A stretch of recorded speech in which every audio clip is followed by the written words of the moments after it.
Andy Spalding, University of Richmond School of Law, and we're talking about South Korea, host of the 2018 Winter Games.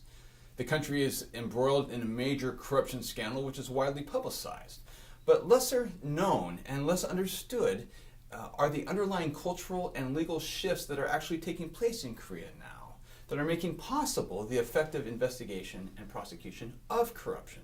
Perhaps the scandals that we're reading about in the paper are actually evidence of progress in South Korea, evidence of the rule of law taking shape. Let's talk a little bit about these fundamental cultural and legal shifts that are occurring in the country. If we want to understand modern corruption in South Korea, we really have to go back to the Korean War, which devastated the peninsula.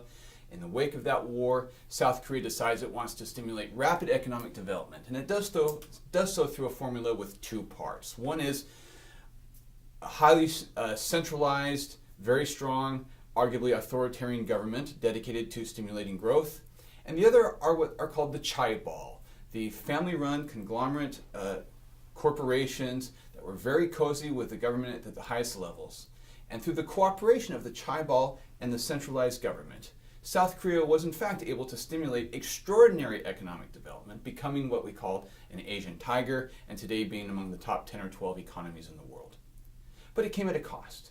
And that cost came to be a topic of concern among South Koreans in the last 5 or so years. As you might guess, where powerful corporations are too cozy with centralized governments, that's a recipe for corruption. And as the world through the 90s and the early 2000s came to be more concerned about corruption and there came to be more discussion about it, South Korea was looking at its own corruption and exploring and adopting reforms. But the catalyst came in 2014 with the Sewol ferry disaster, where a ferry carrying about 300 passengers sunk, most died, and the deaths were attributed to corruption in the poor administration of the ferry's safety rules. Immediately afterwards, 2015, South Korea passes a watershed statute, the Kim-Young-ran Act, an important new law which addresses South Korean corruption in two really important ways. One, it prohibits gift giving among a broadly defined group of public officials above a certain level which is really quite low.